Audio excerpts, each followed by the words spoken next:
Lightbearer, The Crimson Chronicle, Part 1. Written by J.A. Hawk. Read for you by Joshua Garner. Chapter 9. Crossing the Runar. It felt dark. She felt confined. She knew fear. Her paws were cold. Her paws were bound. Shadowed forms swirled outside her box, outside where pain lived, where it thrived. A large form loomed. Terror took hold of her. She shied away, closed her eyes. The fear passed. Comfort replaced it. She opened her eyes. An angular face looked at her from the other side of rough bars. "Cassie?" said an angular voice. "No, you're here too?" Cassie replied, distraught. A sharp pain shot through her wrist. Needle-sharp teeth nipped against sensitive skin. She winced. Now she was unbound. Her wrists were raw where the bonds had cut into her. Where were the bars? An angular paw clasped hers, gripped tightly, dragged her forward. Running. She passed cruel boxes, cages where fear made its home. She looked away with eyes closed tight. She felt the looming form, opened her eyes. A black leather jacket towered above her, a crimson sash of hatred. Her fear flared.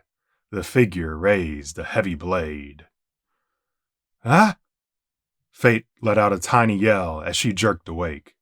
Her blanket fell from around her shoulders as she pushed herself up. She looked around, but the sheltered hollow was quiet and dark. The others were asleep, except Fletch, who watched her from his seat next to the fire. "Another dream?" Fletch asked. He removed a long stem pipe from his mouth. Fate groaned. She pulled at the trapped blankets to free them from the tangled mess she had made of her bedding. She laid down again and spread the blanket over herself and closed her eyes. Trying to get comfortable was a chore. The dream still lingered in her mind, unsettling her nerve. Fate cracked open tired eyes. Fletch was relighting his pipe with a twig from the fire, watching the cold night. Fate drowsily pushed her pack closer to him, inching her bed along until she was right next to the fox. Fletch watched her shuffle with an amused look on his face. When she was near enough, she reached out and snuck her little paw into his. Fletch took it kindly. There was strength there, but also comfort. His rough thumb caressed the back of her paw gently. She closed her eyes and relaxed. Sleep took hold of her once more. Fletch felt Fate go limp as she fell back into slumber. He continued to hold her paw for a few minutes, until he was sure she was deep asleep. Then he slowly placed it down and covered it from the chill of the night with her blanket. The fox looked out into the depths of the dark night. 3 days had passed since Middlestone, but he knew eventually they would come. In some form, or by some devilry, they would pursue, and he would be watching. The sun was bright as it filed into camp. A fine, toothy aroma was heavy in the air. Fate opened an eye groggily. She could tell immediately by the color of the daylight that it was later in the morning than normal. She was worried at first, thinking that perhaps something was wrong. She lifted her head cautiously and looked around, but the others were milling about lazily, and her fears were abated. With a yawn, she sat up slowly and rubbed the sleep out of her eyes. "It's so late," Fate said between another stifled yawn. "We've been pushing hard these last few days. We can risk a late start for once," Fletch replied. His voice held a badly disguised note of mollycoddling. "So that's the reason," Fate thought to herself. She noticed the white lie for what it was, but was thankful all the same. Fate crawled towards the smoldering embers of the fire to investigate the source of the aroma, making her stomach twist into hungry knots. 2 fluffy biscuits awaited. slightly burned at the edges, and were accompanied by a small pan full of gravy, made from the drippings of the bacon that lay near. Fate took the 2 biscuits and broke them apart. She placed them into a bowl left out for her, then lightly scooped a drizzle of gravy over them, and with a sigh took the strip of bacon. "Do you guys ever eat anything but meat?" Fate asked dejectedly as she returned to her blankets with her bowl in her lap. The quizzical looks from Edek and Prince Felix as they turned their heads slowly towards her, mouths bulging with food, was answer enough. A wily grin was just visible around the stem of Fletch's pipe before Fate closed her eyes, fighting off the urge to just return to sleep. Keeping her eyes shut against the bright light, she nibbled at the piece of bacon. It was salty, smoky, and largely responsible for the amazing smell that lingered in the camp. Fate knew she would need the calories for their day's march, but she also knew she would pay for it later. How could something smell so delicious, and yet still make her double over in the most ungraceful way? She felt one of the others approach, and she could tell it was Fletch by his graceful gait. He placed something softly on top of her head, right between her ears, then moved off. Her shoulders sagged, and her paw fell limply into her lap with the nibbled bacon in tow. What now? She thought weakly. It was still so early to deal with his tomfoolery, despite it being so late of morning. Fate reached up and took the small package off her head, which turned out to be a tied handkerchief containing a loose collection of something inside. She unwrapped the package to find it was full of fresh, wild blackberries. They must have been picked that very morning, as the dew still clung to them in tiny droplets. An unbidden smile broke over Fate's features as a strange feeling welled in the pit of her stomach. Her eyes went slightly misty as she looked towards Fletch. A handsome brown eye was watching her coyly from over his shoulder. It cast the shadow of a wink. Then he turned to finish packing away something in his bag. Despite Fletch's somewhat rough demeanor, or his infuriating sense of humor at times, he had an uncanny sixth sense when it came to what a person needed. Fate's affection for him swelled as she tucked into her breakfast properly. Despite the mid-morning sun shining down, a bitter wind with more than a threat of winter blew strong and straight through the camp. Fate shivered as the gust managed to work its way around her blanket and down the back of her spine.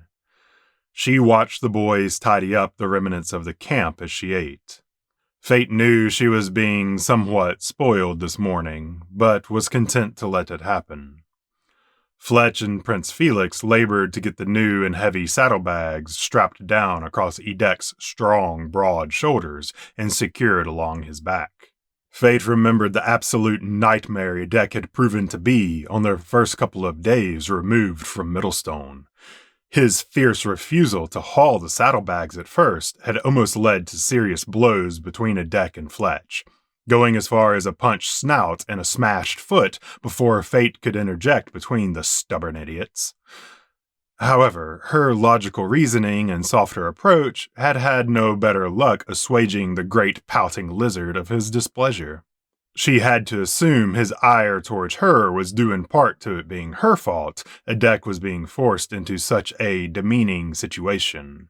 They hadn't had the time to deploy their usual tactic of easing the stubborn Drake around to seeing their need for his great strength, and thus pacifying his pride. Fate was grateful that she was at least in better graces with him than Prince Felix. He had been met with a downright spitting, hissing growl when he gave his one attempt to coerce the Drake into compliance. In the end, it was Madame Jolin that had convinced Edek to give in and allow them to strap the bulky, heavy saddlebags to him. Jolin had been as good as her word. She had been able to supply them with ample amounts of food and supplies for their journey eastward towards the mountain. Fate guessed this was largely which argument Jolin had employed to eventually win Edek over, for they had ample amounts of perishable goods in which they had eaten liberally of during the last 3 days, and Edek was not excluded, else they spoil. Fate was not worried. Even after the fresh food dried up, that Edek might balk his duties. The Drake was stubborn and prideful at times, but once he agreed to do something, he would carry it out no matter the cost. Fate got to her feet. She felt she could no longer tarry while others put in their fair share of work breaking down camp. She washed and packed up her breakfast arrangements, then did the same for her sleeping gear. Lastly, she doused the fire and cleaned the assorted cooking equipment, and placed them back into the packs, which were already loaded upon Edek's back. She had managed to stomach half of the slice of bacon, and good-heartedly gave the rest to Edek. One might say it was bribery, but the Drake took it willingly with a toothy grin, and she patted him on the neck, thankful that his temper had finally returned to normal. Fate took up her longbow and hoisted her pack, ready for another day's toil. Fletch moved around the camp, obsessively obscuring any trace that they had ever stayed there.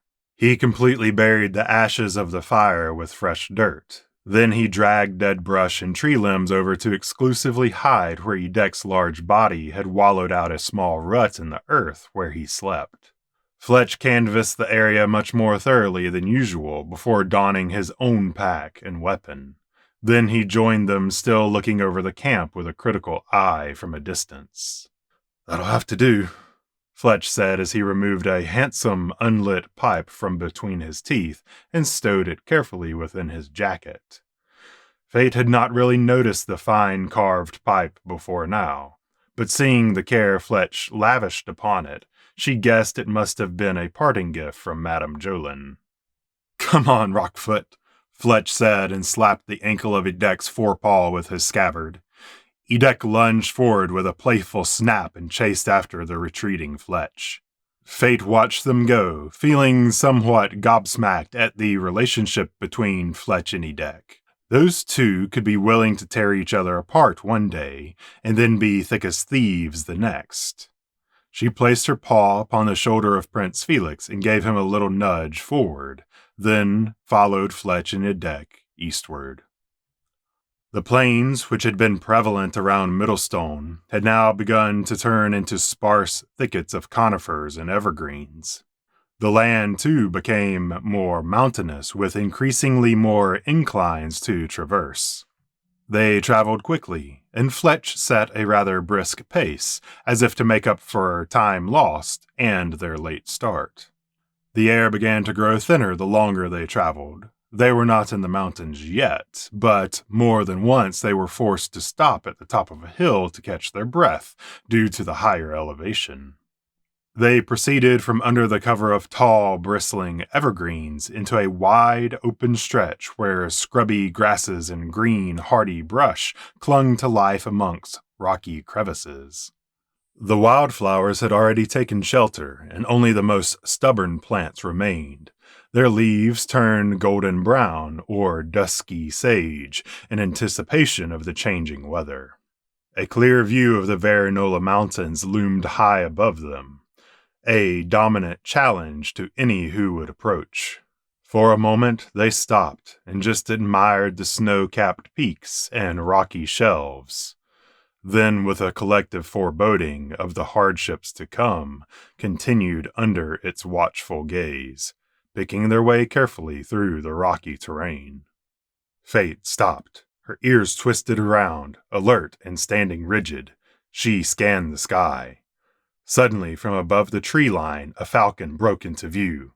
"Rider!" she yelled in a tense voice. "Hide!" Fletch shouted. He darted forward and settled himself underneath a small, twisted sapling. His sword Swan was already drawn and grasped tightly in his paw. He held it low, so as to not reflect any light off the blade and possibly give away their position.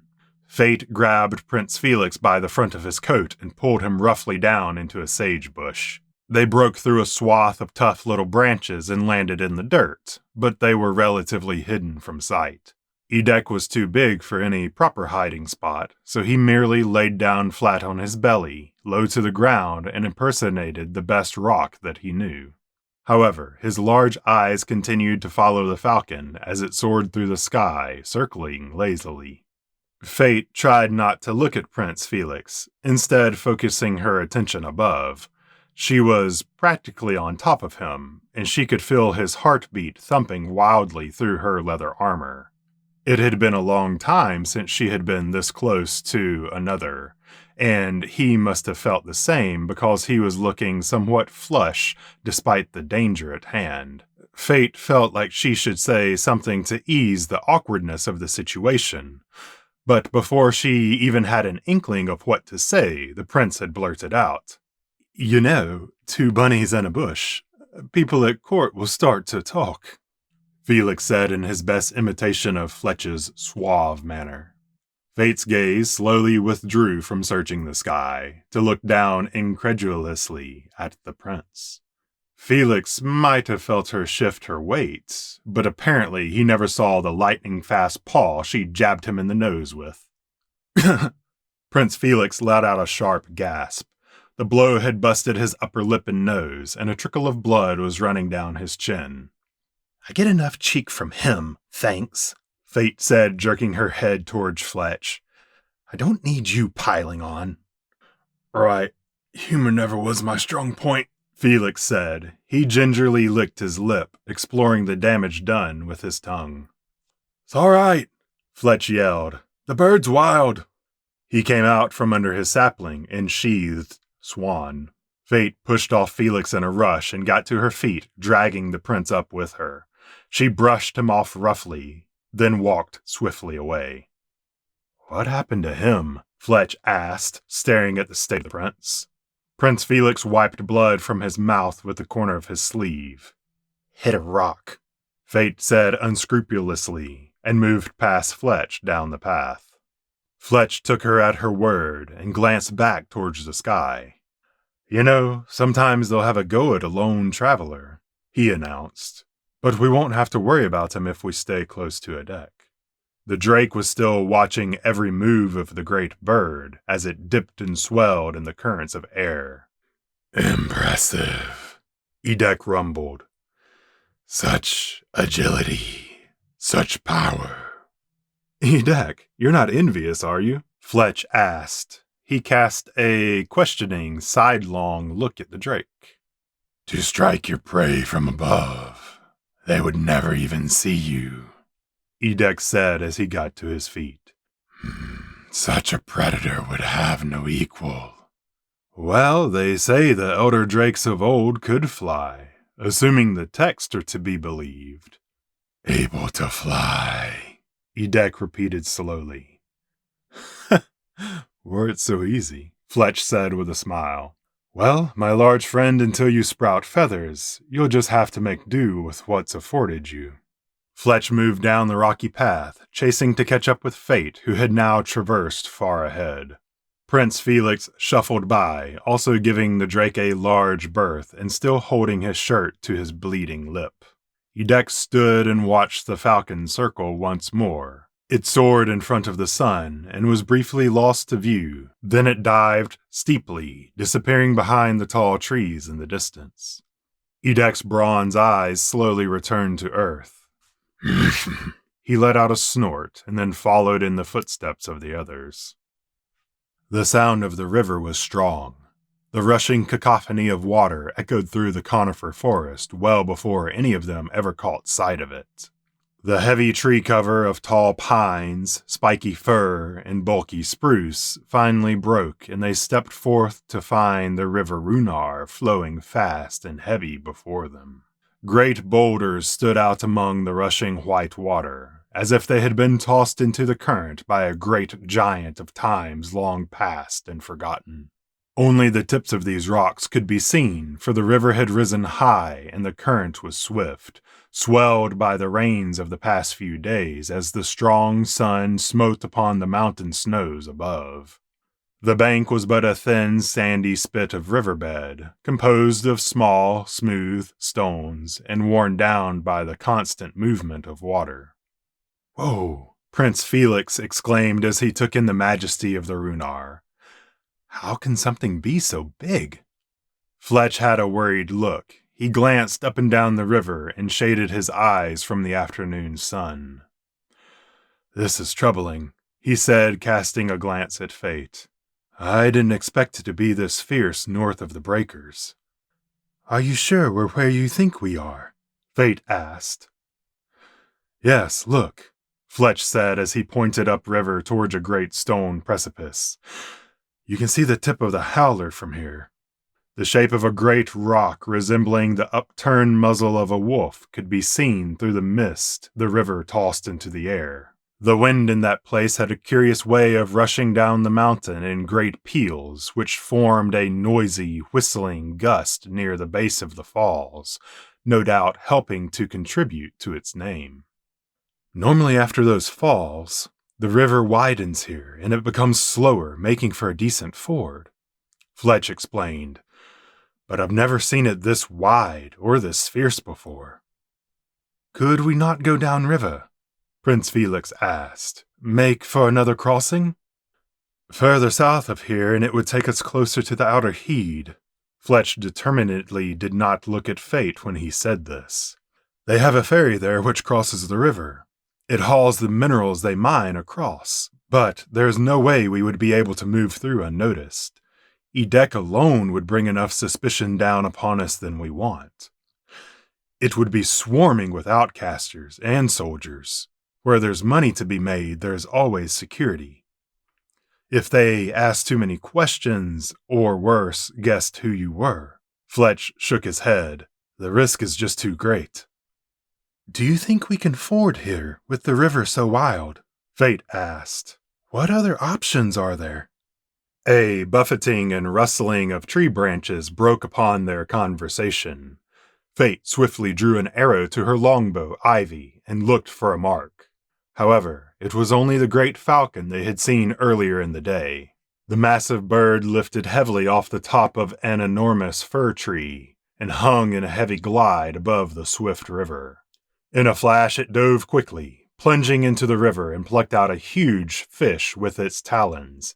Then, with a mighty beat of great wings that sent water sparkling in all directions, it gained altitude again. A large, brightly colored fish was held in the bird's talons, and it wiggled fruitlessly against its capture. The falcon flew to a great slab of rock on the other side of the river, where it landed and began to tear into its prize meal. Well, he certainly seems to not share the same troubles that we do, Fletch commented. Then he picked back up Fate's question. The other option would be to head towards the howlers. The falls are treacherous at the bottom. We would need to backtrack around before we could scale up to the falls. Then miles back upriver again before we found somewhere suitable to wade and swim. It would be at least another day's journey, then back here again. Fate looked at Edek, who was watching the falcon enjoying its meat across the river. She contemplated for a moment. Trying to scale all those rigorous heights with the gear Edek carried would be highly troublesome. She looked at the Runar with a calculating eye, then returned her drawn arrow to her quiver before shuffling around for another. She pulled a rather ragged-looking shaft from her stock. Despite the quality of the arrow, it still had a head fastened to it, which she broke off and returned to a pouch at her side. Fate drew the arrow to her cheek and aimed well up into the sky with her longbow. She crouched a little and then loosed the arrow, springing upward and putting all the strength she could into the shot from her whole body. The harmless shaft flew high overhead and raced across the river. They all watched as the arrow hit the water with a small plunk, still well short of the opposing bank. That quill was a duffer, Fate said dejectedly. But it has to be 200 meters across or more. I think we might have to work our way towards the howlers after all. That's a long way to swim. I feel you may be correct, Fletch said. I can do it. Edek cut Fletch off. They all looked around at the drake. Edek slowly took his gaze from the falcon to stare at them. I can cross here and take you with me, the drake said with unbroken certainty. Are you sure? Fate asked in a worried tone. Yes. Edek's answer was short but full of determination. Fate looked hard at the drake, who stared back unblinking and defiant. It was a look that said even if they decided to take the arduous path back up the river to the falls, Edek would try to cross here regardless and then wait stubbornly for their return. Very well, Fletch said seriously. He knew too well the drake's tone. We need to do this careful-like. He unburdened his pack from his back and moved towards Edek. He placed it upon the saddlebags and buckled it fast. Fate, you and Edek cross first with the gear. Fletch took off Swan and handed it to Fate. You're the lightest, so you go with the heaviest load. When you get to the other side, unsaddle Edek and get a fire started. The water will be bitter cold. We will need to dry out if we plan to keep all of our bits. Once you're safe across, Edek can come back for Felix and his pack, then, lastly, get me. Edek padded heavily towards the edge of the water, where he stopped and looked back towards Fate expectantly. Fate looked between Fletch and Edek for a moment. Both waited with a determined, straightforward look that said delay would solve nothing. It felt reckless, but not unexpected. All right, Fate said finally and moved towards the drake. Edek kneeled down on his front haunches so that Fate could clamber up between his shoulders. There was no saddle to hold on to, and she squirmed once or twice, attempting to keep Fletch's pack settled between her legs. Once she was set, she wrapped her paws around the slack leather from the saddlebag harness and gripped tightly to a bony spine at the base of Edek's neck. Okay, I'm ready, Fate said and gave Edek a pat on the neck. Edek moved slowly into the river. The water splashed noisily as it carved a wake around the new obstacle in its way. They proceeded further into the river, and Fate let out a high-pitched squeal as the icy water reached her in a wave that crested over Edek's back and doused her. Edek lunged forward, abandoning the riverbed, and broke into a powerful swim. The drake's angular form darted across the water in powerful strokes, swimming slightly upriver to battle the current's constant pull. The bobbing forms of Fate and Edek became fainter as they moved into the middle of the river, just another rock lost amidst the Runar. Before long, and true to his word, Edek and Fate emerged on the far side of the river safe. Fletch let out a long sigh of relief. Drakes might be stubborn, but they are reliable, he said, looking around at Prince Felix with a smile. He shuffled around, looking for a suitable rock to sit down on, and watched as Fate and Edek meandered around the other side of the river. The bright twinkle of a fire was soon flashing from across the water, and Edek was once again making his way back into the river. Now unburdened, the drake made a much quicker trip back across. His large bronze head bobbed up and down on the water like a strange, scaly boat, but just as swift. Come, Prince, Edek growled, coming only halfway out of the river. Fletch waved the prince off from where he sat. Prince Felix was forced to wade out into the river. It was to his waist by the time he reached Edek. The drake sank down into the water to allow Felix to float across and grab a hold. Once he was holding on tightly to Edek, the drake plunged back into the current with powerful strokes and made his way once more across the water. Felix was on the opposite bank in due course. Edek did not leave the water this time, but let the prince off, and turning, made his way back for the final journey. Fletch watched the drake serpentine towards him, battling against the Runar. Edek certainly seemed slower returning this time. When he got close, Fletch stood up and had to meet the drake downriver as the current had carried him too far. You all right? Fletch asked when they met. They walked back up the rocky bank toward where the others had launched. The water is cold, Edek grumbled. There was a hint of exertion in his voice. Let's be done with it. Get on. Edek lowered to his haunches so Fletch could climb up. Fletch maneuvered up Edek's large back, pulling on the chest harness straps to assist him. He wrapped the leather tightly around his paws, as Fate had done, then called out, I'm set, to Edek. Edek heaved a great breath, which raised Fletch a foot into the air before he got to his feet laboriously. The drake actually stumbled when Fletch's weight shifted awkwardly. One foot buckled under and went to the rocky shore before he could catch himself. "You good?" Fletch asked. "Fine," Edek snapped. He waded slowly into the river for the last journey. Edek had been right. The water was freezing cold. Once the drake launched himself into a full swim, Fletch felt his muscles clench as the full force of the icy water crossed his body. Edek powered onward, using his great tail as a rudder to help propel them through the river. "Hey, what do you call a drake with blue scales?" Fletch tried to joke between chattering teeth. Edek gave a great annoyed rumble, which sent the water along his back, shaking with fury. "You're right, not the time," Fletch choked out. He flexed his quickly numbing paws and tried to get a better grip on the bony neck spike in front of him. Fletch looked up. They were now over halfway across the Runar. He could see Fate and Felix clearly on the bank. They had already changed into fresh, dry clothes and were propping their wet things on makeshift racks next to the fire. The red and orange flicker of the fire beckoned warmly. Suddenly, unexpectedly, Fletch dipped low in the water and a great wave hit him in the face. Spitting out water, he noticed that something felt wrong. Edek was not swimming the same as he had been. "Edek?" Fletch called out.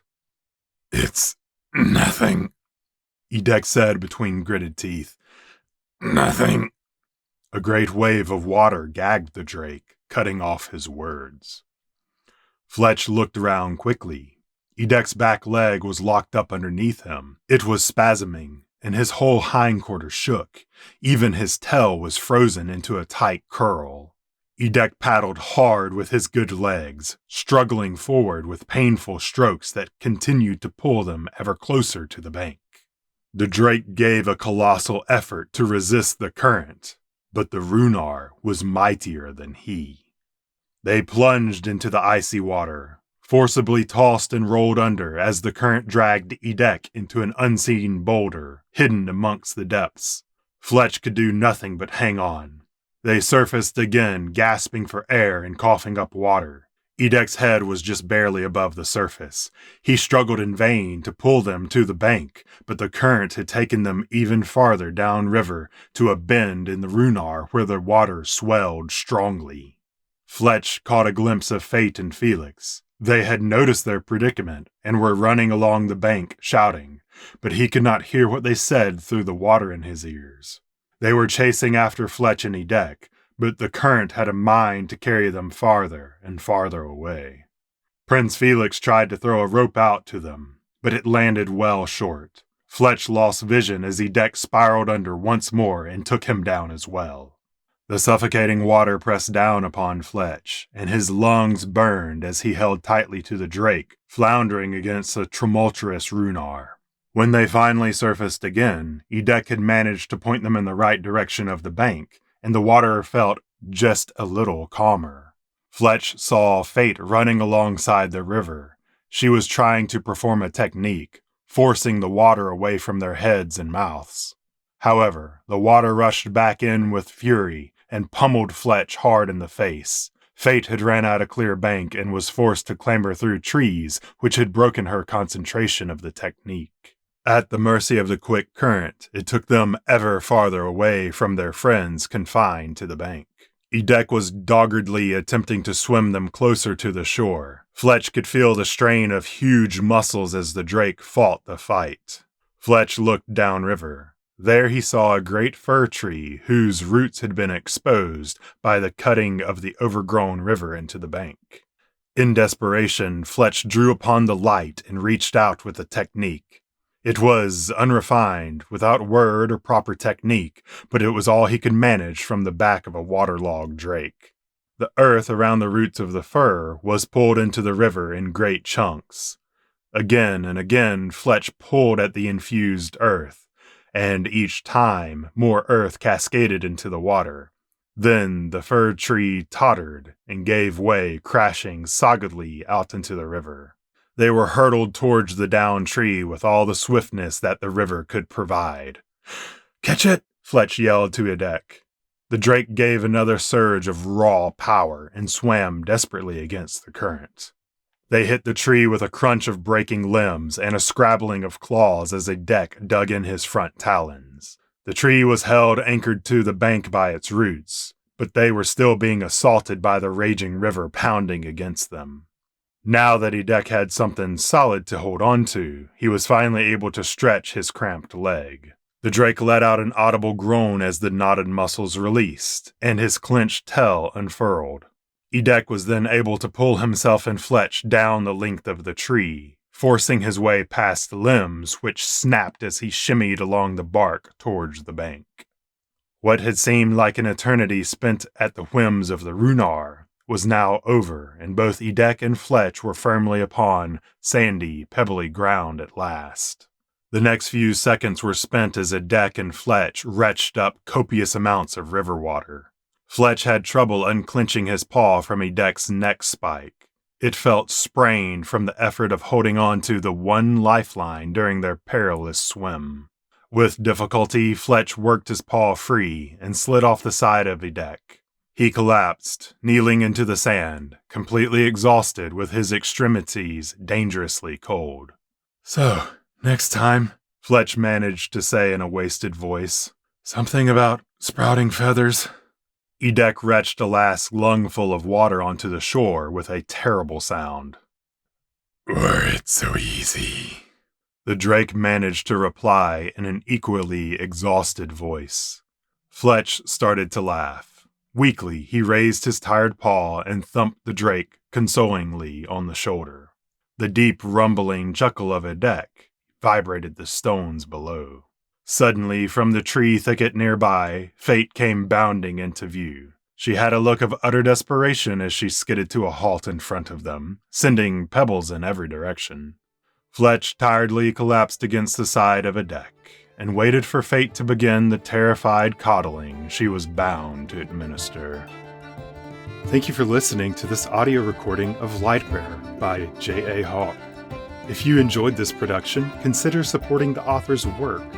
Your support goes a long way in helping independent artists with projects like this one. Paperback copies of Lightbearer are now available for purchase through Amazon.com. And for readers who prefer a hardback version, they may be purchased through BarnesandNoble.com. Follow the links below or scan the QR code to pick up your copy of Lightbearer today.